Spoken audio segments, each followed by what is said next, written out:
नमस्कार दोस्तों, बहुत दिनों बाद आज हम लोग जो है फिजिक्स पढ़ने के लिए आए हैं, क्योंकि काफ़ी इधर व्यस्तता हो गई थी, इसलिए जो है भौतिक विज्ञान हम लोग नहीं पढ़ पा रहे थे।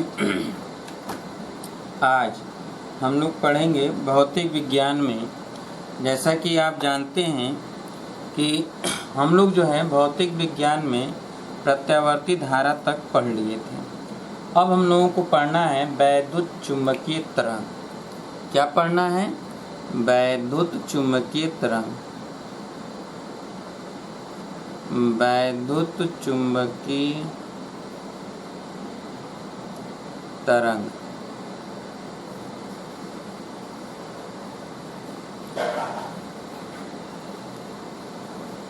ठीक है। वैद्युत चुंबकीय तरंग के विषय में हम लोग पढ़ेंगे इलेक्ट्रोमैग्नेटिक वेव। वैद्युत चुंबकीय तरंग, इलेक्ट्रोमैग्नेटिक वेव। ठीक है। सबसे पहले हम लोग ये जानेंगे इलेक्ट्रोमैग्नेटिक वेव, वैद्युत चुंबकीय तरंग। ये तरंग क्या होता है? तो तरंग के विषय में आप लोग जानते हो कि तरंग जब कभी भी अगर शांत जल में अगर पत्थर का टुकड़ा फेंक दिया जाए तो आप देखते हैं कि जल में ऐसे वृत्ताकार, ऐसे आकृति में बढ़ता हुआ वेव दिखाई देता है, और इसी के आगे बढ़ने की क्रिया को ही हम लोग क्या कहते हैं? तरंग कहते हैं। ये विक्षोभ उत्पन्न होता है और विक्षोभ के आगे बढ़ने की क्रिया को तरंग कहते हैं। या हम लोग जो है एक रस्सी को बांध लें किसी भी दीवार के सहारे और दूसरे सिरे को हाथ में ले लें, और जब उसको हम ऐसे करेंगे ऊपर नीचे तो आप देखोगे कि ऐसे जो है जाएगा। ठीक है। तो इसी के ऊपर नीचे जाते हुए, और ये जो विक्षोभ है, इसी विक्षोभ देख रहे हैं कि आगे बढ़ रहा है, तो विक्षोभ के आगे बढ़ने की प्रक्रिया को ही हम लोग क्या कहते हैं? तरंग कहते हैं। ठीक है। और इस तरंग में जैसे ये ऊपर नीचे जा रहा है तो ये कोई एक स्थिर पॉइंट होता है। ठीक है। जिसके ऊपर और नीचे तो एक चक्कर यानी यहाँ से यहाँ तक आने में, ठीक है, जो दूरी ये तय कर रहा है इसी को कहा जाता है तरंग दैर्घ्य। इसी को क्या कहते हैं? तरंग दैर्घ्य। तरंग दैर्घ्य। हालांकि आप सभी लोग कक्षा 11 में पढ़े होंगे इसके विषय में, ध्वनि तरंग के विषय में।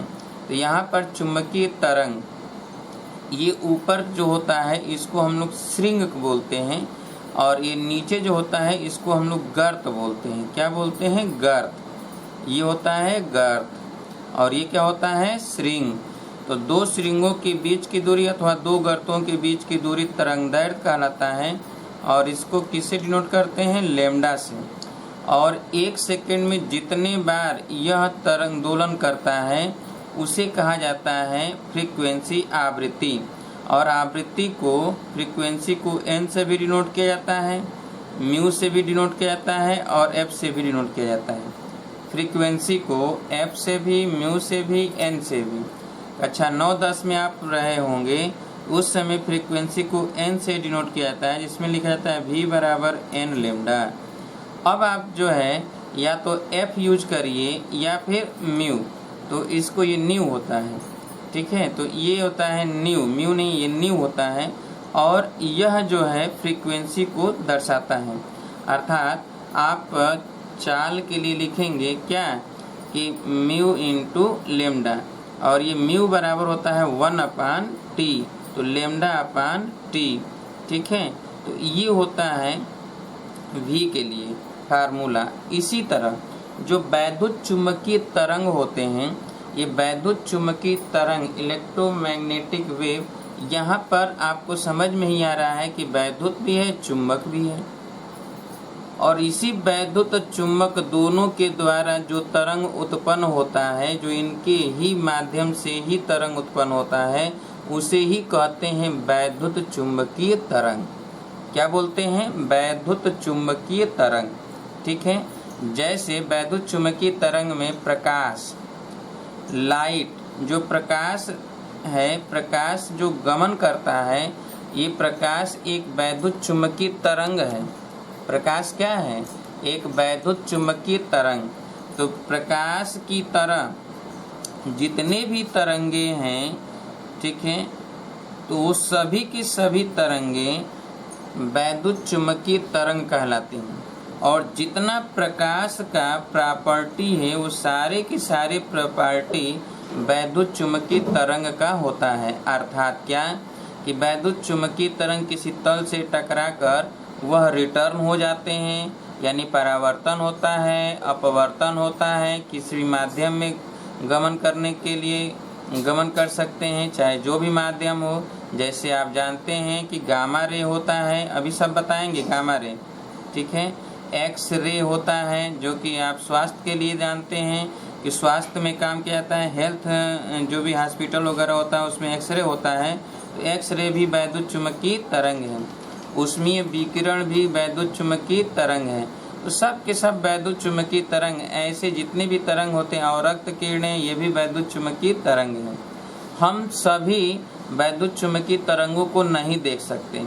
जो दृश्य तरंग होते हैं, दृश्य तरंग, उनकी एक जो है रेंज होता है जो कि हमें दिखाई देता है। सारे तरंगों को हम देख नहीं पाते हैं, सभी तरंग को हम देख नहीं पाएंगे, कुछ ही तरंगों को देखते हैं, वो भी एक लिमिट है, ठीक है। कि जो तरंग दैर्घ्य, जैसे तरंग दैर्घ्य, हर चीज़ का तरंग दैर्घ्य होता है, तो जिसकी भी तरंग दैर्घ्य 4000 एंगस्ट्रॉम से लेकर 7800 एंगस्ट्रॉम तक होता है, ऐसे वैद्युत चुम्बकीय तरंगों को हम देख सकते हैं। लेकिन 4000 से कम होगा, 7800 से अधिक होगा, तो हम ऐसे वैद्युत चुम्बकीय तरंगों को नहीं देख पाएंगे, ठीक है। तो यहाँ पर वैद्युत चुम्बकीय तरंग अर्थात वैद्युत क्षेत्र और चुम्बकीय क्षेत्र के द्वारा जो तरंग उत्पन्न होता है उसी को कहा जाएगा वैद्युत चुम्बकीय तरंग। क्या बोलेंगे? वैद्युत चुम्बकीय तरंग। ये कैसे उत्पन्न होता है? तो जैसे कभी किसी भी माध्यम में अगर आवेश गमन कर रहा हो, चुम्बकीय क्षेत्र में अगर आवेश गमन करता है, तो होता क्या है कि वह आवेश चुम्बकीय क्षेत्र में जब होता है और वैद्युत क्षेत्र में जब होता है, तो आप जानते हैं कि वैद्युत क्षेत्र हो तो F बराबर होता है Q इंटू E, और Q का कुछ न कुछ द्रव्यमान होता होगा आवेश का, तो आवेश और बल बराबर होता है M इंटू A। तो यहाँ से A बराबर क्या हो जाएगा? Q इंटू E अपान M। अब देखिए ये त्वरण उत्पन्न होता है। जब वैद्युत क्षेत्र में कोई भी आवेश अगर गमन कर रहा है तो उस पे जो है एक त्वरण कार्य करता है वैद्युत क्षेत्र के द्वारा, और चुम्बकीय क्षेत्र भी लग रहा है, जिसके कारण इस पे जो त्वरण उत्पन्न होता है, इस त्वरण के उत्पन्न होने के कारण वह जो है स्पीड उसकी बढ़ती जाती है, जिससे उसमें एनर्जी बढ़ता जाता है आवेश के अंतर्गत, और उसके कारण वो हीट होकर एक प्रकार का रे निकालता है, किरणें निकालती हैं, जिसे हम लोग कहते हैं वैद्युत चुम्बकीय तरंग। जिसे हम लोग क्या कहते हैं? वैद्युत चुम्बकीय तरंग, ठीक है। ये वैद्युत चुम्बकीय तरंग के विषय में सबसे पहले मैक्सवेल ने देखा। मैक्सवेल ने अपना प्रायोगिक किया। आप बुक पढ़ेंगे तो बुक में सब कुछ दिया गया है, एक बार आप बुक जरूर पढ़िएगा ताकि आपको इतिहास पता चल जाए कि कब कब कैसे कैसे जो है वैद्युत चुम्बकीय तरंग के विषय में जो है खोजा गया, किसने कितना अध्ययन किया, इन सभी के विषय में आपको जानकारी हो जाएगी। एक बार आप पूरा का पूरा पढ़ लीजिएगा, क्योंकि इतिहास आप बताएंगे तो ज़्यादा समय लगेगा, तो इतिहास बताने कोई मतलब तो है नहीं। आप इतिहास से एक बार किताब से अवश्य पढ़िएगा, ठीक है, कि वैद्युत चुम्बकीय तरंग क्या है। इसके लिए जो है गॉस का नियम, चुम्बकीय संबंधी जो है गॉस का नियम, फैराडे का नियम, एम्पियर व मैक्सवेल का नियम, ठीक है।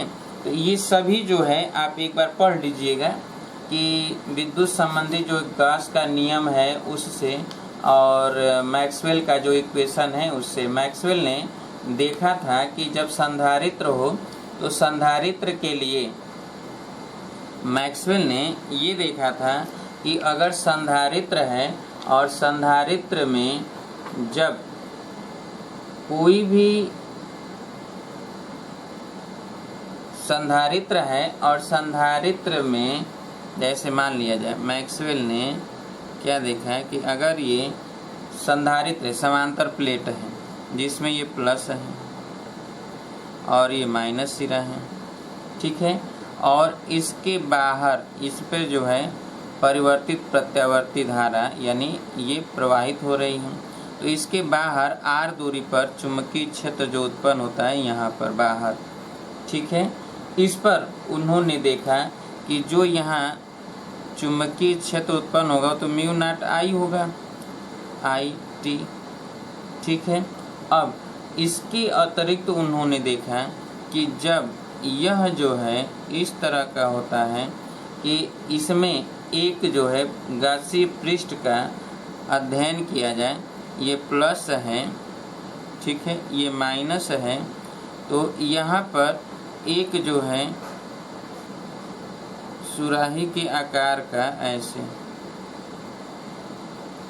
ठीक है, और यहाँ पर जब करंट फ्लो हो रहा है तो इसमें ऐसे उन्होंने देखा कि यदि जो भी इसमें वैद्युत क्षेत्र है इसके अंतर्गत यहाँ पर कोई भी वैद्युत, यहाँ पर देखिए यहाँ पर यहाँ तो वैद्युत क्षेत्र होगा नहीं, तो इसमें इसके अंतर्गत इसके जो प्लेट हैं इसमें वैद्युत क्षेत्र जो है इधर से इधर होता है, इसमें जो है वैद्युत क्षेत्र चुंबकीय क्षेत्र भी उत्पन्न होता है, धारा के कारण क्या उत्पन्न होता है, चुंबकीय क्षेत्र। तो इस पर उन्होंने अध्ययन किया तो क्या देखा कि जो चुंबकीय फ्लक्स परिवर्तन होता है, ठीक है, फाई, वो जो होता है E इंटू ए, तो मॉड ऑफ E इंटू ए, ठीक है।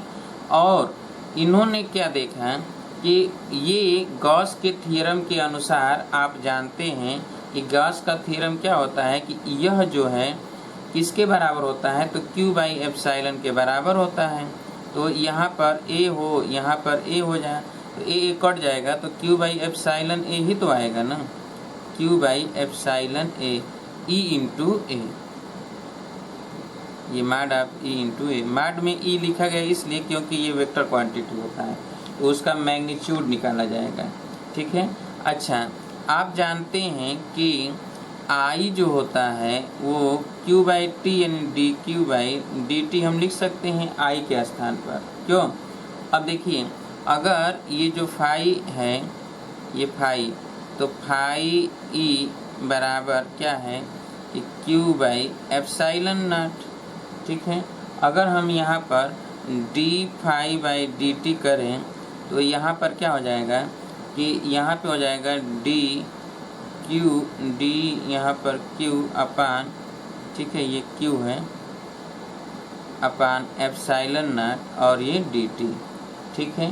अर्थात यहाँ पर हम ये लिख सकते हैं कि 1 अपान एप्सिलॉन नॉट और ये D Q by d T, तो 1 अपान एप्सिलॉन नॉट और ये हम I लिख सकते हैं, क्यों।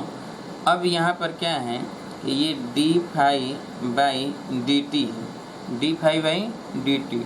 अब यहाँ पर ये epsilon naught into d phi by d t बराबर लिख सकते हैं I, ठीक है। यही जो है एम्पियर का परिपथीय नियम का छूटा हुआ जो पद है, जैसा कि हमें पता है कि यहाँ पर जो एम्पियर के रूल के अनुसार निकाला जाता है कि इसके अंतर्गत धारा, इसके बाहर धारा, तो बाहर धारा यहाँ पर तो कुछ ना कुछ है, चुंबकीय क्षेत्र है, लेकिन यहाँ पर जो है धारा देखा जाता है। अगर इसी तरह अगर हम ये कहें कि एक और पृष्ठ का जो कि इस प्रकार हो कि जैसे ये इस तरह और ये खुला हो, यहाँ पर जो है ढक्कन लगा हो, ढक्कन ओपन हो, ठीक है, तो ये किसकी तरह है, तो यह जो है ये एक जो है टिफिन के अनुसार है, टिफिन की तरह है। जरा इसको एक बार आप सभी लोग किताब में पढ़ लीजिएगा, दिया गया है इसमें, टिफिन की तरह है। तो यहाँ पर और यहाँ पर इन तीनों जगह देखा गया कि अंतर हो रहा था, जबकि ऐसा नहीं होना चाहिए। अगर यहाँ पर धारा है तो यहाँ भी धारा होना चाहिए, यहाँ भी धारा होना चाहिए, लेकिन एम्पियर के अनुसार यहाँ धारा नहीं था। इसीलिए कहा गया कि मैक्सवेल ने ये पाया कि उसमें कुछ न कुछ पद छूटा है, और जो छूटा हुआ पद था वही ये था कि एप्सिलॉन नॉट d∅dt। ठीक है, और यह कुल धारा में एप्सिलॉन का गुणा विद्युत फ्लक्स के परिवर्तन के दर जोड़े तो हम देखेंगे कि एम्पियर के परिपति नियम का सामान्यीकरण कर सकते हैं। तब तो सही सतहों के लिए धारा का मान समान होगा, I के समान होगा। ठीक है, धारा का मान I के समान होता है। अब हम लोग जानेंगे कि यहीं से जैसे ये संधारित्र है, और संधारित्र की वजह से जो है क्या होता है कि मैक्सवेल द्वारा किया गया जो प्रैक्टिकल था उन्होंने क्या देखा, उन्होंने ये देखा कि अगर संधारित्र है, ठीक है, तो इसमें देखा गया कि कुल धारा जो I होता है, कुल धारा I, ठीक है, IC द्वारा निर्दिष्ट चालन धारा, जो चालन धारा IC होता है, ठीक है, और विस्थापन धारा जो ID होता है, ये विस्थापन धारा है और ये चालन धारा है। इसको हम चालन धारा कहते हैं, चालन धारा, और इसे कहेंगे विस्थापन धारा, विस्थापन धारा। ठीक है, तो यह देखा जाता है कि जो I होता है, I वह IC प्लस ID के बराबर होता है। I कुल धारा हो गया, जिसमें चालन धारा और विस्थापन धारा दोनों के योगफल के बराबर होता है। ठीक है, अब यहाँ पर यह जानना आवश्यक है कि जब प्लेट के बाहर होते हैं तो IC जो चालन धारा है वह कुल I के बराबर होता है। यानी संधारित्र प्लेटों के बाहर, अगर हम प्लेटों के बाहर देखेंगे, प्लेटों के बाहर, तो प्लेटों के बाहर जो होता है वह I IC के बराबर होता है और ID जो है विस्थापन धारा शून्य होता है। जबकि संधारित्र के अंतर्गत IC 0 होता है और टोटल धारा जो है वो ID के बराबर, विस्थापन धारा के बराबर होता है। ये प्लेटों के अंदर होता है, प्लेटों के अंदर, और ये प्लेटों के बाहर। प्लेटों के बाहर चालन धारा I के बराबर होता है, ठीक है, और प्लेटों के बाहर विस्थापन, प्लेटों के बाहर चालन धारा पूरा कुल धारा के बराबर होगा क्योंकि विस्थापन धारा शून्य होता है, और प्लेटों के अंतर्गत चालन धारा शून्य होता है और विस्थापन धारा I जो है ID के बराबर होता है। क्लियर है? अब हम लोग देखेंगे कि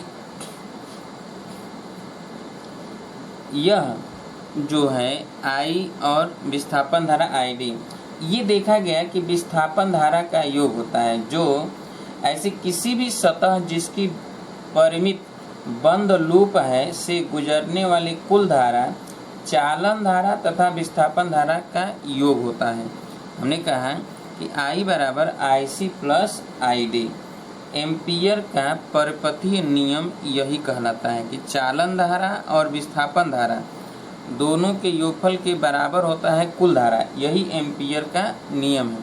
अब इसके अनुसार, ठीक है, इसके अनुसार क्या होता है कि आप जानते हैं कि ये बंद लूप है, ठीक है, इसमें चुंबकीय क्षेत्र B है, तो B DI बराबर हो जाएगा क्या, DL, B इंटू DL बराबर क्या हो जाएगा कि mu naught into IC plus mu naught into epsilon not d∅ dt। अभी हमने बताया कि यह जो है, जो अभी यहाँ पर निकाला गया है d∅ dt, ये I बराबर d∅ dt epsilon naught into d∅ dt। तो ये देखिए ये IC ये चालन धारा, ठीक है, ये कुल धारा के लिए, और ये विस्थापन धारा, इन सभी के योगफल के बराबर होता है, ठीक है। इसे ही एम्पियर मैक्सवेल नियम कहते हैं। इसी को एम्पियर का मैक्सवेल समीकरण भी बोलते हैं। याद रखिएगा, एम्पियर मैक्सवेल समीकरण जो है यही होता है कि ये बंद लूप के लिए गोलक करते हैं इंटीग्रेशन बनाकर, और ये B/dl बराबर होगा म्यू नॉट IC प्लस, और यहाँ पे क्या हो जाएगा एप्सिलॉन नॉट, ठीक है, mu naught into epsilon not,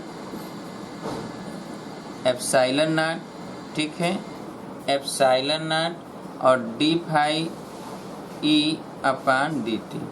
ये मैक्सवेल समीकरण होता है, याद रखिएगा इसे, ठीक है। अब हम लोग ये देखेंगे कि इसका इस्तेमाल के बाद, ठीक है, जो चुंबकीय क्षेत्र और वैद्युत क्षेत्र और चुंबकीय क्षेत्र के द्वारा चुंबकीय तरंग जो उत्पन्न हुआ वह किसकी भांति उत्पन्न हुआ, तो जरा उसके विषय में हम लोग समझेंगे।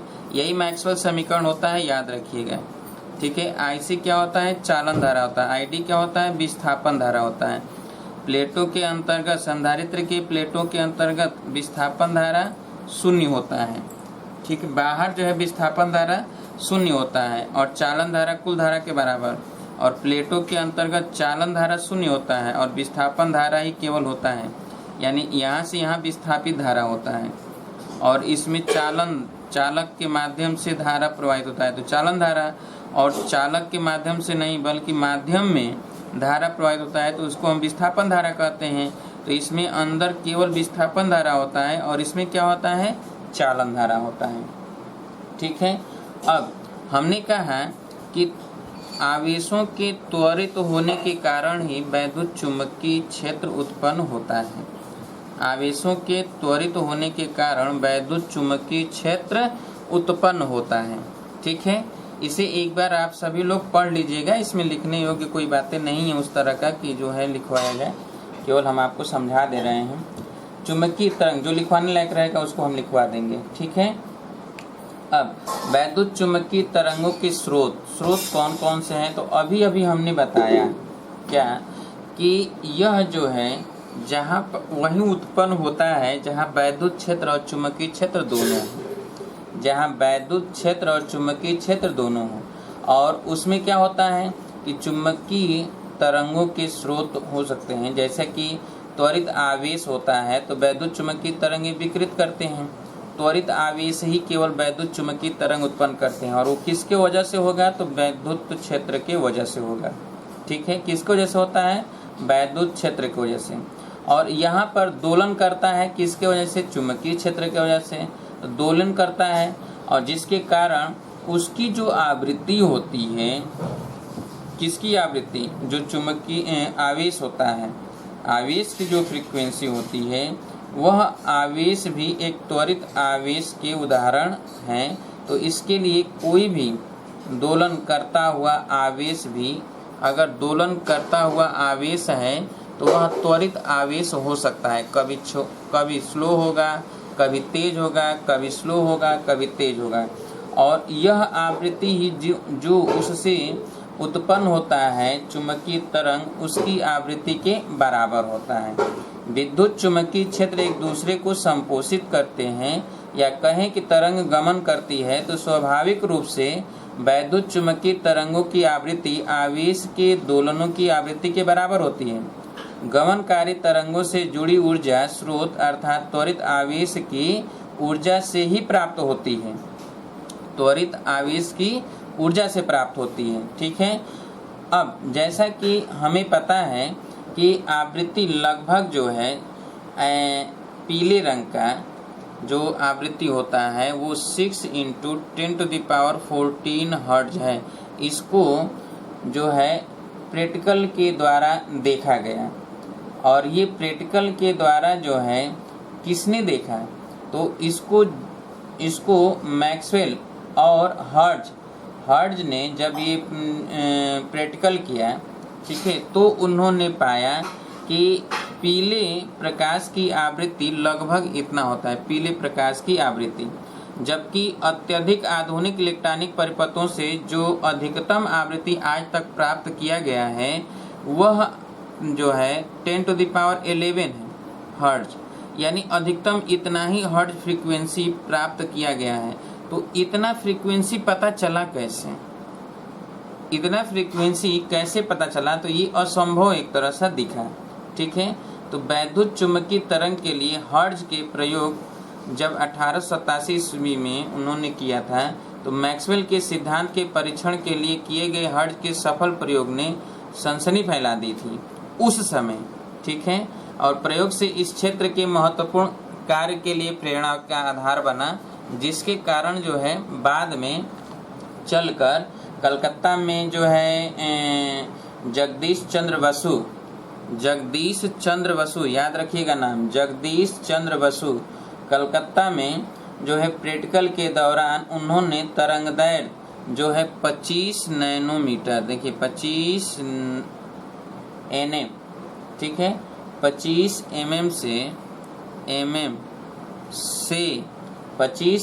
से 5 mm तक, बहुत छोटा तरंगदैर्घ्य, ठीक है, 25 mm से 5 mm की वैद्युत चुम्बकीय तरंग उत्पन्न करने और उन्हें प्रेषित करने की सफलता प्राप्त की थी। लेकिन उनका भी प्रयोग जैसे हर्ट्ज ने प्रयोग किया था अपने समय, एक केवल लैब तक ही सीमित रह गया, वो बाहर नहीं आ पाया। बाद में चल के लगभग उसी समय इटली में जो है गुग्लियो मार्कोनी ने हर्ट्ज के कार्य का अनुसरण करते हुए कई किलोमीटर तक की दूरियां एक तक विद्युत चुम्बकीय तरंगें संप्रेषित करने में सफलता प्राप्त की, जिसके कारण संचार के क्षेत्र में, वहां इटली में ही सबसे पहले संचार के क्षेत्र में उसका इस्तेमाल किया गया कि लगभग उसके द्वारा जो दूरी थी वह कई किलोमीटर तक की दूरियों तक चुम्बकीय तरंगें संप्रेषित की गई थी। कम से कम 10 किलोमीटर, 20 किलोमीटर, 25 किलोमीटर तक की दूरी तक वह जो है संप्रेषित की गई थी। क्या? वैद्युत चुम्बकीय तरंग। कहाँ पर? इटली में। कहाँ पर? इटली में। वो सिर्फ किसका अनुसरण करके? हर्ट्ज का अनुसरण करके, ठीक है। अब जो है ये तो तरंग उत्पन्न करने का स्रोत था कि कहाँ कहाँ से उत्पन्न हुआ था। अब वैद्युत चुम्बकीय तरंगों की प्रकृति हम लोग जानेंगे, वैद्युत चुम्बकीय तरंगों की प्रकृति, ठीक है। तो वैद्युत चुम्बकीय तरंगों की प्रकृति के विषय में हम लोग पढ़ेंगे। उससे पहले जरा ये समझिए कि यह जो है जेड अक्ष, ठीक है, और ये एक्स अक्ष है और ये वाई अक्ष है, और यहाँ पर ये जो है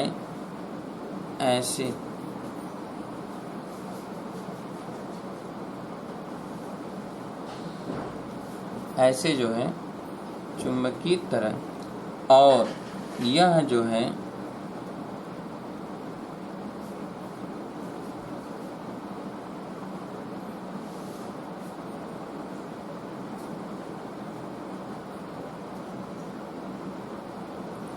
तो ये ऐसे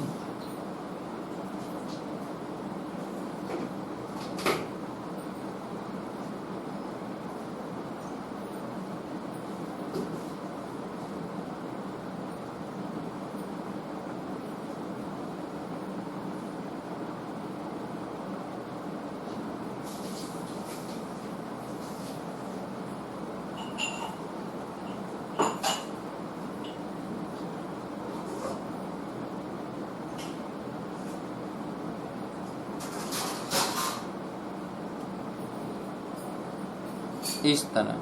अब जरा समझिएगा यहाँ, ठीक है, कि मैक्सवेल ने यह देखा था कि चुंबकीय क्षेत्र और वैद्युत क्षेत्र जो एक दूसरे के लंबवत हो, यानी एक्स अक्ष के अंदिश, अगर एक्स अक्ष के अंदिश वैद्युत क्षेत्र है तो वाई अक्ष के अंदिश जो है चुंबकीय क्षेत्र, इधर और इधर वैद्युत क्षेत्र, दोनों एक दूसरे के लंबवत हैं।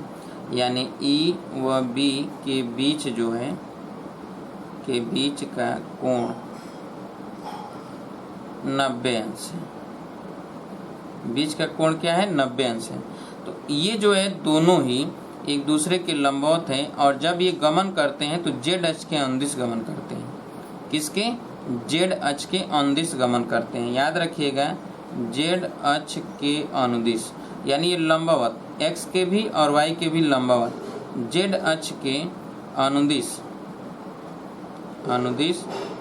गति करता है तरंग। अब ये देख रहे हैं कि ये जो है दोनों एक दूसरे के लंबवत हैं। वैद्युत क्षेत्र और चुंबकीय क्षेत्र दोनों एक दूसरे के क्या हैं? लंबवत हैं। जिसमें ये देखा जाता है कि जो EX है एक्स अक्ष के अनुदिश है, किसी क्षण t पर z के साथ ज्यावक्रीय रूप में परिवर्तित होता है। z के साथ E जो है एक साइन रूल के अनुसार, साइन वक्र के अनुसार ही परिवर्तित हो रहा है। ठीक है।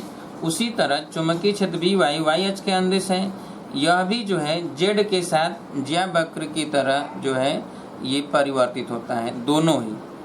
क्लियर? अब हम ये देख रहे हैं कि ज्यावक्रीय परिवर्तित यानी साइन जो वक्र है उसके अनुसार वैद्युत क्षेत्र EX एवं चुंबकीय क्षेत्र BY, वैद्युत क्षेत्र EX और ये BY, ठीक है, एक दूसरे के लंबवत हैं एवं गमन दिशा Z के भी लंबवत हैं। Z के लंबवत हैं, गमन दिशा ऐसे चल रहा है तो ये ऐसे चल रहा है, तो ये क्या है कि लंबवत है, जिससे EX एवं BY को हम अलग अलग समीकरण से लिख सकते हैं। अगर हम EX को लिखें तो EX को हम लिख सकते हैं क्या? तो E0 साइन, ठीक है, यहाँ पर लिखा जाएगा KZ माइनस ओमेगा T। उसी तरह BY को लिख सकते हैं B0 sine KZ minus omega T।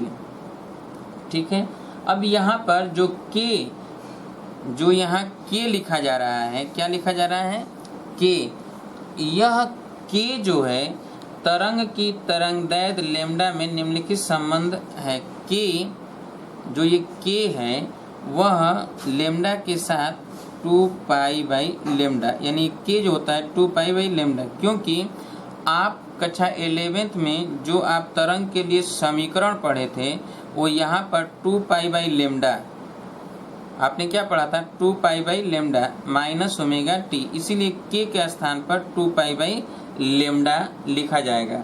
ठीक है। यहाँ ओमेगा आवृत्ति है, K तरंग का सदिश है, K तरंग सदिश या गमन सदिश, K का परिमाण K की दिशा तरंग के गमन की दिशा निर्दिष्ट करती है। गमन की चाल जो है, इसकी जो चाल है वह ओमेगा बाई K, क्या है? Omega by K। ठीक है। EX एवं BY के लिए समीकरण जैसा कि ये लिखा गया है, EX और BY के लिए समीकरण, ठीक है, तो यह सबसे पहले मैक्सवेल ने ज्ञात किया था, इसीलिए मैक्सवेल के समीकरण के नाम से हम जानते हैं। और इसका उपयोग अगर मैक्सवेल के समीकरण के अनुसार हम करें तो ओमेगा बराबर क्या होगा? CK। क्या होगा ओमेगा बराबर? ओमेगा बाई K बराबर C, omega by K C के बराबर, क्योंकि ये जो है चाल, ये चाल ही को दर्शा रहा है ओमेगा बाई K। तो ओमेगा बाई K अगर यहाँ से K हटा दिया जाए, जैसे K से भाग दे दें, ठीक है, तो ये हो जाएगा Z minus omega by KT। तो ओमेगा बाई K जो आएगा वो क्या होगा? C, क्योंकि यहाँ V इंटू T होगा, यहाँ पर V इंटू T, अर्थात जैसे यहाँ लिखा जाता है तो K कॉमन ले तो Z हो जाएगा omega into T, omega by K, तो ओमेगा बाई K C होता है। ठीक है। तो यहाँ पर क्या हो गया कि ओमेगा बराबर C इंटू K। अब हमें यहाँ पता है कि C जो होता है क्या होता है? C बराबर 1/√, ये प्रूव किया गया है, mu naught into epsilon not. ठीक है। यह मान C का अगर यहाँ पर हम रख दें तो हम इसे देखेंगे कि इसकी जो वैल्यू है C का मान ये रख दें तो ओमेगा की जो वैल्यू आएगा वो आ जाएगा K/√, mu naught into epsilon naught, वैद्युतशीलता और चुंबकशीलता। ठीक है। अब देखिए कि जो ओमेगा हम जानते हैं कि ओमेगा म्यू जो होता है म्यू, तो म्यू क्या होता है? ओमेगा कोणीय वेग है अपान 2 पाई, एक चक्कर करने में 1 सेकेंड में जितना चक्कर करे, 1 सेकंड में जितना भी चक्कर करे उसी को हम क्या कहते हैं, म्यू। या तो टी बराबर लिख सकते हैं 2 पाई बाई क्या है, ओमेगा। टी बराबर लिखेंगे 2 पाई बाई ओमेगा, तो हमें पता है कि 1/t बराबर क्या है, ओमेगा बाई 2 पाई। और 1/t को ही क्या बोलते हैं, म्यू। म्यू यानी बोलते हैं क्या, फ्रीक्वेंसी, आवृत्ति बोलते हैं। ठीक है, अतः 2 पाई हम ये लिख सकते हैं 2 पाई म्यू बराबर क्या लिखेंगे, सी। ठीक है, तो c into 2 pi by lambda, तो हम लिखेंगे 2 पाई बाई लेमडा। क्लियर। अब जरा देखेंगे कि यहाँ पर म्यू इंटू लेमडा बराबर क्या है, c। म्यू इंटू लेमडा बराबर c, तो म्यू इंटू लेमडा बराबर c। अब मैक्सवेल के समीकरण के आधार पर अगर हम देखें तो यहाँ पर बी नॉट बराबर ये एप्सिलॉन ई अपान सी। क्लियर है। अब यहाँ से हम जब अध्ययन करेंगे तो ये देखेंगे कि जैसा कि अभी आपको पता चला कि C बराबर ये होता है, तो जो वैद्युत चुम्बकीय तरंग होता है, तो वैद्युत चुम्बकीय तरंग के लिए जो ये C लिखा जा रहा है, इसी C के जगह पर हम क्या लिखेंगे, V लिखेंगे। तो V बराबर हम लिख सकते हैं क्या, 1/√μ0 इंटू एप्सिलॉन नॉट। अब देखिए यही V है, ये C प्रकाश का वेग है, तो ये V भी किसका वेग है, तो ये तरंग का वेग है। और तरंग का वेग जो है आपको हमने बताया कि जो वैद्युत चुम्बकीय तरंग है वो प्रकाश का हर एक नियम पालन करता है। प्रकाश का हर एक नियम पालन करता है। अगर इसे जो है मुक्त आकाश हो और उसमें निर्वात में वैद्युत चुम्बकीय तरंग का वेग एक महत्वपूर्ण मौलिक जो है यौगिक है। इसमें जो है विभिन्न तरंग दैर्घ्य की वैद्युत चुम्बकीय तरंगों पर किए गए प्रयोगों ने यह दर्शाया है कि यह वेग तरंग दैर्घ्य पर निर्भर नहीं है, सभी के लिए समान होता है और इसका मान 3 × 10⁸ मीटर पर सेकेंड से कुछ मीटर प्रति सेकेंड कम या अधिक होता है। निर्वात में वैद्युत चुम्बकीय तरंगों के वेग का नियत होना प्रयोग द्वारा इतनी दृढ़ता से पुष्ट नहीं हो पाया और इसका मान इतनी अधिक यथार्थता से ज्ञात किया जा चुका है अभी तक कि इसकी लंबाई के मानक के रूप में स्वीकार कर लिया गया है। इसी की लंबाई मानक के रूप में स्वीकार किया गया है, अर्थात मीटर को अब उस दूरी के रूप में परिभाषित किया जाता है जो दूरी प्रकाश द्वारा 1/c समय में तय किया जाता है। यानी प्रकाश द्वारा 1/c समय में जितनी दूरी तय होता है उसी को कहा जाता है मानक मीटर। और 1/c जो होता है, 1/c होता है वह लगभग होता है 2.9979 और भी है इंटू 10⁸ और ये इनवर्स। ठीक है, इतना सेकेंड। यह परिभाषीकरण निम्न कारण किया गया है। समय के मूल मात्रक को कुछ परमाणु आवृत्तियों अर्थात किसी विशिष्ट प्रक्रिया में परमाणु द्वारा उत्सर्जित प्रकाश की आवृत्ति के पदों में बहुत अधिक यथार्थता से परिभाषित किया जा सकता है, लेकिन लंबाई के मूल मात्रक को सीधे सीधे इतनी यथार्थता से परिभाषित करना कठिन है। प्रकाश की चाल c के लिए पूर्व के मापनों में तत्कालिक लंबाई का मात्रक मीटर क्षण के प्रयोग करके ज्ञात किया गया। लगभग यह मान जो है 2.997946 इंटू 10⁸ मीटर पर सेकेंड प्राप्त हुआ। कौन? सी की चाल। सी जो पता चला 2.9979, ठीक है, 246 इंटू 10⁸। इसी को हम लोग लिखते हैं 3 × 10⁸ मीटर पर सेकेंड। ठीक है, तो ये लगभग इतना प्राप्त हुआ। हर्ट्ज ने न केवल वैद्युत चुम्बकीय तरंगों का अस्तित्व प्रदर्शित किया बल्कि उन्होंने यह भी दर्शाया कि प्रकाश तरंगों की तुलना में 1 करोड़ गुना तरंग दैर्घ्य की तरंगें वितरित होती हैं। अपवर्ती जो है एवं ध्रुवित हो सकती। इस प्रकार उन्होंने विकर्णों की तरंग प्रकृति के निर्णायक रूप से स्थापित कर दिया और इसके अतिरिक्त उन्होंने अप्रगामी वैद्युत चुंबकीय तरंगें उत्पन्न की और दो क्रमागत प्रसंदों के बीच की दूरी मापकर उनका तरंगदैर्घ्य ज्ञात किया। क्योंकि तरंग की आवृत्ति दोलित्र की आवृत्ति के समान होने के कारण ज्ञात थी, उन्होंने जो सूत्र लगाया वह सूत्र v बराबर n लेमडा के द्वारा ही लेमडा का मान ज्ञात किया। ठीक है, जिससे प्रकाश चलता है। इस तथ्य को वैद्युत चुंबकीय तरंगें ध्रुवित होती है किसी सुबह रेडियो के स्टेशन प्रति व्यवहार द्वारा सुगमता में से परखा जा सकता है। यदि किसी सुबह रेडियो में दूरदर्शी एंटीना लगा है तो सिग्नल अत्यधिक घट जाता है। कुछ सुबह रेडियो में क्षैतिज एंटीना लगे होते हैं तो वैद्युत चुंबकीय तरंगों की चुंबकीय घटक के प्रति संवेदनशील होते हैं। इस प्रकार के रेडियो के एंटीना को सिग्नल प्राप्त करने के लिए क्षैतिज रहना चाहिए। इन स्थितियों में सिग्नल की प्रभावी ग्राह्यता रेडियो के प्रसारण स्टेशन के सापेक्ष विन्यास पर भी निर्भर करता है। क्या अन्य तरंगों की तरह वैद्युत चुंबकीय तरंगें भी ऊर्जा एवं संवेग वहन करती हैं? जी हाँ, वे ऊर्जा एवं संवेग वहन करती हैं। जैसा कि हमें पता है कि कोई भी चुंबकीय तरंग होता है तो उसके अंतर्गत एक ऊर्जा होता है और वह ऊर्जा डेंसिटी, ऊर्जा घनत्व, तो ऊर्जा घनत्व भी होता है उसके अंतर्गत, और वह ऊर्जा घनत्व जो होता है एप्सिलॉन E²/2। इसी प्रकार चुंबकीय क्षेत्र B में संबंधित चुंबकीय ऊर्जा घनत्व जो होता है B²/2 μ0 होता है।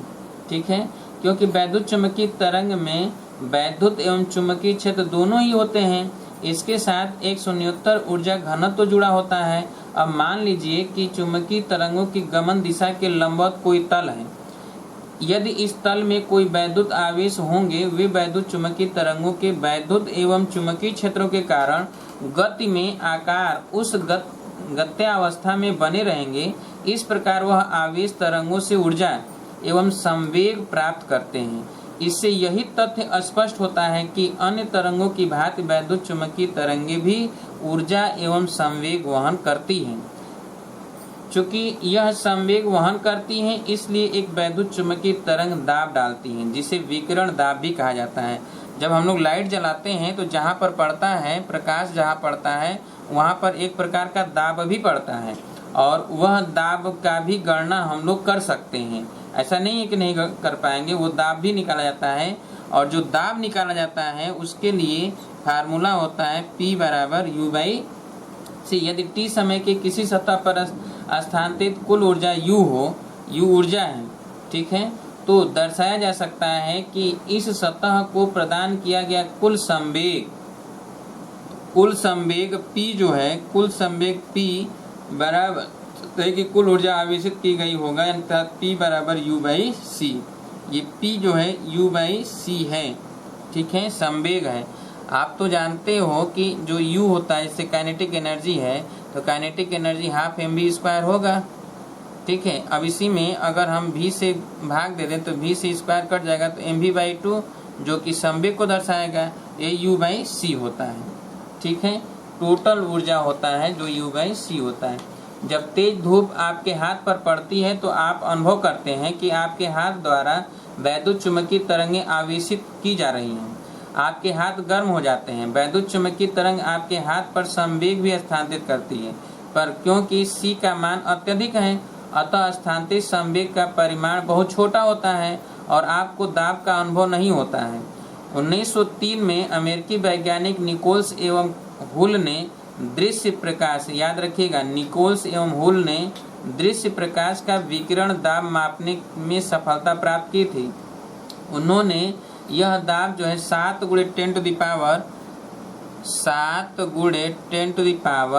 10⁻⁻⁻⁶ न्यूटन पर मीटर स्क्वायर, देखिए इतना दाब कोटि का पाया। इस प्रकार 10 सेंटीमीटर स्क्वायर क्षेत्रफल की सतह पर विकिरण के कारण बल केवल इस पर जो बल लगता है वह केवल विकिरण के कारण 7 × 10⁻⁹ न्यूटन पर सेंटीमीटर स्क्वायर, यानी इतना न्यूटन का बल लगता है। ठीक है। वैद्युत चुंबकीय तरंगों का बड़ा प्रायोगिक महत्व है। इनके द्वारा एक स्थान से दूसरे स्थान तक ऊर्जा वहन करने की क्षमता से ही प्रदर्शित होता है कि रेडियो एवं टीवी सिग्नलों के रूप में प्रसारण स्टेशनों से यही ऊर्जा अभिग्राहकों तक पहुंचकर उन्हें क्रियाशील बनाती है और प्रकाश के रूप में सूर्य से ऊर्जा पृथ्वी तक पहुंचती है, जिसके कारण पृथ्वी पर जीवन संभव हुआ है। सब वैद्युत चुंबकीय तरंग के कारण, वैद्युत चुंबकीय तरंग के माध्यम से ही ऊर्जा का ट्रांसफर होता है। इसी के माध्यम से सूर्य द्वारा जो ऊर्जा पृथ्वी पर आता है और उसी ऊर्जा के द्वारा यहाँ पर सारा जीवन जो है सफल है। अगर सूर्य न होता तो ऊर्जा नहीं मिलती, जिसके वजह से यहाँ पर जीवन सफल नहीं हो पाता। तो ये सारे के सारे अध्ययन किए गए हैं। आप एक बार जरूर पूरा बुक पढ़िएगा, पूरा इतिहास पढ़ लीजिएगा कि क्या क्या इसमें दिया गया है। अब हम जो है आप सभी को स्पेक्ट्रम बता देते हैं और उसके बाद और जितने भी वैद्युत चुंबकीय तरंग के उदाहरण हैं, एग्जाम्पल हैं, उनको और उनका जो परास है, उनका रेंज है, उनको हम आपको लिखवा देते हैं, क्योंकि इसकी ज़रूरत पड़ेगी। ये पूछा जाता है तो ये याद रखना पड़ेगा। ठीक है। अभी तक तो जो हमने बताया सब केवल इतिहास ही है, बाकी कुछ है नहीं, इसमें कोई भी चीज़ उस तरह का नहीं है जिसे लिखा जाए। और एक बार जरूर आप किताब पढ़िएगा, कई बार बता रहे हैं, किताब अवश्य पढ़िएगा। थोड़ा किताब पढ़ लेंगे तो आपको हिस्ट्री, इतिहास के विषय में जानकारी हो जाएगा। अभी हमने कुछ किताब का ही सेंटेंस आपको सुनाया है। ठीक है, ताकि कुछ चीज़ें आपको पता रहे। हमें पता है कि आप सबके पास समय नहीं रहता है किताब पढ़ने के लिए, आप सब केवल यही सोचते हो केवल हर एक चीज़। देखिए, टेक्निकल चीज़ हम लोग समझा सकते हैं, टेक्निकल जो चीज़ें होंगी जहाँ पर होगा उसको तो हम समझाएंगे, अच्छी तरह समझाएंगे, लेकिन जो इतिहास है उसे आपको पढ़ना पड़ेगा, इतिहास जानना पड़ेगा और जानना चाहिए, क्योंकि कभी कभी इतिहास से भी संबंधित चीज़ें कहीं पूछ दिया जाता है। आगे जब आप जाएंगे तो आगे जब जाएंगे इंटरव्यू वगैरह, अगर कहीं बड़े लेवल की एक क्लास का अगर आप सर्विस चाहेंगे तो वहाँ पर जब इंटरव्यू वगैरह पूछा जाता है तो उसमें अक्सर जो है इतिहास ही पूछे जाते हैं। इसलिए थोड़ा इतिहास की भी जानकारी आप सभी लोग रखिए, इसीलिए कहा जा रहा है किताब आप अवश्य पढ़िएगा। तो अभी हम लोग जो है, अब इसके बाद हम लोग जो है कुछ वैद्युत चुंबकीय तरंग के विषय में पढ़ लेते हैं। ठीक है, तो वैद्युत चुंबकीय तरंग के एग्जाम्पल और उनके परास वगैरह लिख लिया जाए। ठीक है। हाँ, तो अब हमने कहा था कि वैद्युत चुंबकीय स्पेक्ट्रम के विषय में हम लोग जानेंगे। तो चलिए आइए देख लेते हैं सभी का परास। ध्यान समझिएगा, ये जो लिखा गया है ये फ्रीक्वेंसी आवृत्ति लिखा हुआ है 10⁻1 से लेकर 10⁻22 हर्ट्ज तक। ये किस में है? हर्ट्ज में है, हर्ट्ज में है, हर्ट्ज में। ठीक है। और ये जो है तरंग दैर्ध्य है लैम्डा, ये मीटर में है। किस में है? ये मीटर में। ठीक है। अब जरा यहाँ समझ लीजिए, जैसे कि अगर रेडियो, दीर्घ रेडियो तरंग अगर है, ठीक है, रेडियो तरंग की जो आवृत्ति होती है वह 1 से लेकर 10⁻6 तक, यानी यहाँ से लेकर यहाँ तक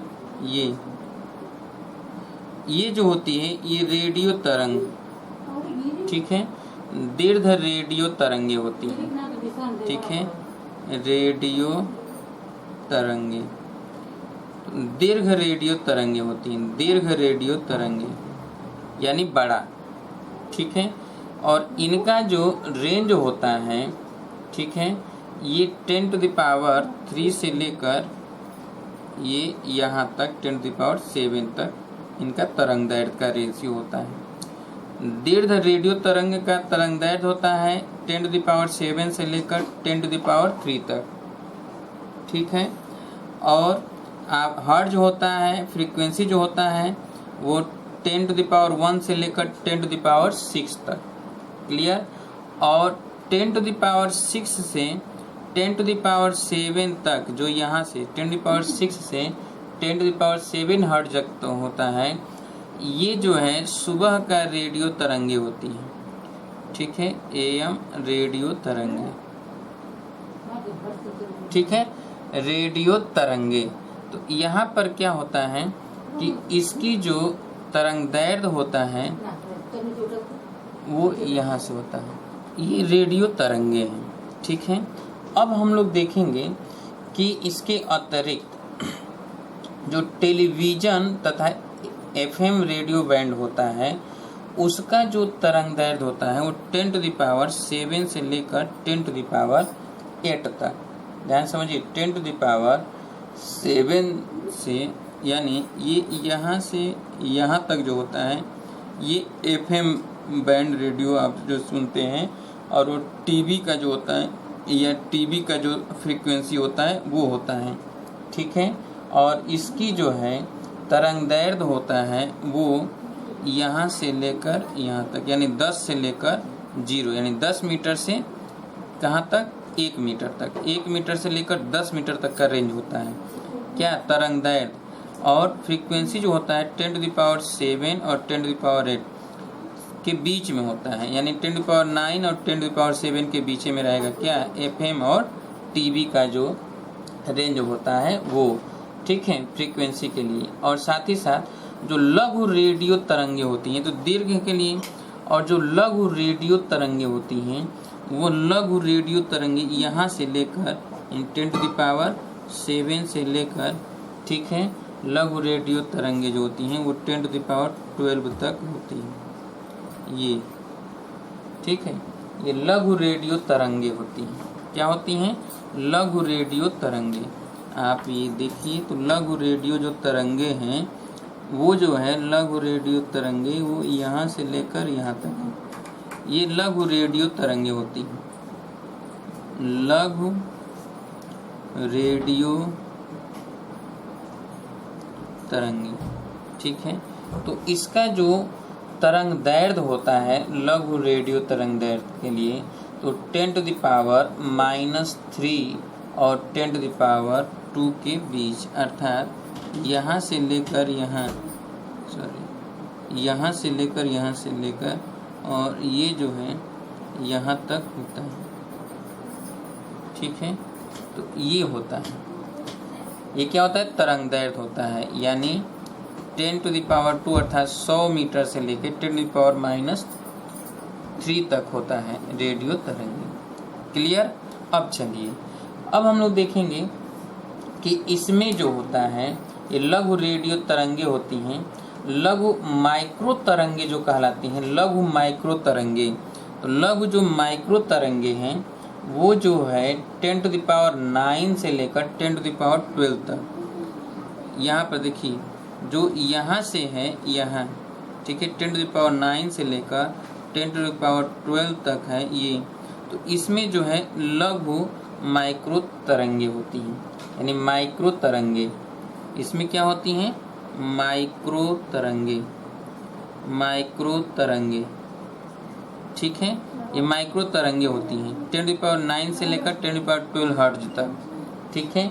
और इसकी तरंगदैर्ध्य जो होता है, तरंगदैर्ध्य किसका, माइक्रो तरंगदैर्ध्य जो होता है वो होता है कि 10⁻⁻1 से लेकर 10⁻³ तक। देखिए यहाँ तक, ये माइक्रो तरंगे का तरंगदैर्ध्य है, माइक्रो तरंग के लिए तरंगदैर्ध्य, ठीक है। अब अवरक्त जो किरणें होती हैं, कौन सी अवरक्त किरणें, वो अवरक्त किरणें 10⁻12 से 10⁻14 तक, 10⁻12 से 10⁻14 तक ये अवरक्त किरणें, अवरक्त किरणें होती हैं, ठीक है, अवरक्त किरणें। तो अब इसका जो है तरंगदैर्ध्य जो होता है वो 10⁻³ से लेकर 10⁻³ से लेकर 10⁻6 तक, ठीक है। तो ये अवरक्त किरणें का तरंगदैर्ध्य होता है, और ये होता है फ्रीक्वेंसी 10⁻12 हर्ट्ज से लेकर 10⁻14 हर्ट्ज तक। और जो लाइट ईयर होता है, लाइट प्रकाश होता है, उसका जो है यहाँ से देखिए, ये जो है लाइट के लिए 10⁻14 से 10⁻15, जो ये होता है ये लाइट ईयर होता है, अर्थात दृश्य प्रकाश के लिए। ठीक है, तो दृश्य प्रकाश जो होता है वो ये होता है, ये दृश्य प्रकाश है। ये क्या है? दृश्य प्रकाश। तो ये होता है दृश्य प्रकाश। दृश्य प्रकाश, दृश्य प्रकाश का जो फ्रीक्वेंसी होता है 10⁻14 और 10⁻15 के बीच होता है। याद रखिएगा, 10⁻14 से 10⁻15 के बीच होता है फ्रीक्वेंसी। और जो तरंगदैर्घ्य होता है 10⁻⁻6 से 10⁻⁻7 के बीच होता है। 10⁻⁻6 से 10⁻⁻7 के बीच होता है। यहीं पर हम लोगों ने ये कहा कि इसी के बीच में होता है 4000 से 7800 एंगस्ट्रॉम। ठीक है, इसी के बीच में दृश्य प्रकाश होता है 4000 से 7800 एंगस्ट्रॉम के बीच में। अब जैसे एंगस्ट्रॉम है तो एंगस्ट्रॉम का मतलब 10⁻10, ठीक है, मीटर। अब अगर इसको हम 6 में करेंगे तो ये हो जाएगा 10,000। तो 10,000 गुणे 10⁻6 कर देंगे। ठीक है, और 10,000 ये हो जाएगा 10,000। ठीक है, और ये 7 है तो 7 10 तो ये 1,000 तक हो जाएगा। तो 1,000 यही कहा जाता है 1,000 गुणे 1,000 इंटू 10⁻6। ठीक है, अब देखिए ये -7 है, तो -7 है तो 3 का गुणा कर दें 1,000 और ये 10 का गुणा कर दें तो बात एक ही है। तो अब यहाँ पर क्या हो जाएगा कि 1,000 हम कर दें तो 10⁻10, तो ये एंगस्ट्रॉम हो जाएगा, यहाँ पर हो जाएगा, ये भी एंगस्ट्रॉम हो गया। तो ये 10,000 एंगस्ट्रॉम। तो अभी इसी को लिखा जाता है कि इसके बीच होता है। तो 4,000 से लेके 7800 एंगस्ट्रॉम तक दृश्य प्रकाश होता है। ठीक है, अब परावैंगनिक किरणें 7800 से पार होता है। इसका मतलब ये है कि जो परावैंगनिक किरणें होती हैं उसका जो परास होता है वो 10⁻70 तक होता है। ठीक है, और उसका जो तरंगदैर्घ्य होता है 10⁻⁻6 से 10⁻9 तक। जो ये तरंगदैर्घ्य होता है परावैंगनिक किरणों के लिए, परावैंगनिक किरणों के लिए ये होता है 10⁻⁻15 से 10⁻17 तक, 15 से 70 के बीच हर्ट्ज। और तरंगदैर्घ्य होता है 10⁻7 से 10⁻9 मीटर के रेंज में। ये परावैंगनिक होता है। किसका होता है? परावैंगनिक। ठीक है, अब हम लोग देखेंगे कि परावैंगनिक के बाद एक्स रे। तो जो एक्स किरणें होती हैं वो 10⁻16 से लेकर जो एक्स होता है एक्स रे, तो एक्स रे का जो होता है परावैंगनिक किरणों के बीच से ही होता है, और वह जो है 10⁻20 तक होता है। ठीक है, ये एक्स रे होता है, एक्स रे। तो इधर क्या हो जाएगा, कहाँ तक? तो 10⁻−12 तक, यहाँ तक। ठीक है, एक्स किरणें। और जो गामा किरणें होती हैं, गामा किरणें, तो गामा किरणों का जो रेंज होता है 10⁻18 से लेकर, जो गामा किरणें होती हैं, गामा किरणें, वो 10⁻18 से लेकर इधर तक ये गामा किरणें हैं, गामा किरणें। तो इधर क्या होगा कि 10⁻−11 से लेकर और इधर तक गामा किरणें होती हैं, गामा किरणें। ठीक है, अब ये तो स्पेक्ट्रम हमने बताया आप सभी लोगों को कि कहाँ कहाँ से कौन कौन सी चीज़ें होती हैं। इसको आपको लिखना पड़ेगा और एक एक चीज़ को आप अच्छी तरह से परास याद कर लीजिएगा। ठीक है, तो परास इसका बना लीजिए और ये पूरा का पूरा लिख लीजिए, और ये बुक में दिया हुआ है आपकी बुक में, और इसे याद करना होगा। ठीक है, क्योंकि ये पूछा जाता है कि रेडियो तरंग, दीर्घ रेडियो तरंग का परास हर्ट्ज में बताइए, और तरंगदैर्घ्य कहाँ से कहाँ तक होता है। एएम यानी सुबह के समय रेडियो तरंगे कहाँ से कहाँ तक होता है, और एफएम और टीवी के लिए तरंगदैर्घ्य और फ्रीक्वेंसी क्या क्या होता है, और लघु रेडियो तरंगों की जो तरंगदैर्घ्य और फ्रीक्वेंसी का परास कहाँ से कहाँ तक होता है। माइक्रो तरंगों के लिए परास कहाँ से कहाँ तक होता है और रक्त किरणें के लिए परास कहाँ से कहाँ तक होता है, तरंगदैर्घ्य कहाँ से कहाँ तक होता है। दृश्य प्रकाश आप याद रखिएगा हमेशा 4000 एंगस्ट्रॉन से 7800 एंगस्ट्रॉन के बीच होता है, अर्थात 10⁻14 से 10⁻15 हर्ट्ज के बीच, और परास होता है 10⁻6 से 10⁻7 के बीच होता है। परावैगनिक किरणें का जो होता है वो परास क्या होता है, हर्ट्ज में 10⁻15 से लेकर 10⁻17 तक और 10⁻7 से लेकर 10⁻9 के बीच होता है। एक्स किरणों का जो परास होता है 10⁻6 से लेकर 10⁻20 हर्ट्ज के बीच होता है, और फ्रीक्वेंसी और तरंगदैर्घ्य जो होता है 10⁻9 से लेकर 10⁻12 मीटर तक होता है। ठीक है। और गामा किरणों का जो होता है 10⁻18 हर्ट्ज से लेकर 10⁻23 तक होता है, आगे हो भी होता है, और उसकी तरंगदैर्घ्य होता है 10⁻11 से लेकर आगे 10⁻14 तक गामा किरणों का रेंज होता है। ठीक है। तो ये तो था गामा किरणों का रेंज। क्लियर है। अब हम लोग जो है इन सभी को अच्छी तरह से आप बना लीजिएगा, और बनाने के बाद ये सभी परास लिखना है आपको। ठीक है। और परास लिखना है, यही महत्वपूर्ण है, और इसी के विषय में हम लोग एक एक करके लिखेंगे। ठीक है। तो रेडियो तरंगे क्या क्या होती हैं, तो रेडियो तरंगों के लिए जरा हम लोग लिखेंगे। ठीक है। तो आज तो हमने ये चर्चा किया है। कल आपको रेडियो तरंगे, सूक्ष्म तरंगे यानी लघु तरंगे, ठीक है, और रक्त किरणें, दृश्य प्रकाश, परावैगनिक तरंगे, एक्स किरणें और गामा किरणें के विषय में हम आपको लिखवाएंगे। रेडियो तरंगे, लघु, ठीक है, दीर्घ लघु तरंगे, लघु तरंगे और रक्त किरणें, दृश्य प्रकाश, परावैगनिक, एक्स किरणें और गामा किरणों के विषय में कल हम आपको लिखवाएंगे। आज तो हमने ये बता दिया, और कल इसी के विषय में एक एक करके हम लिखवाएंगे। ठीक है। तो कल मुलाकात होगी, तब तक के लिए नमस्कार दोस्तों।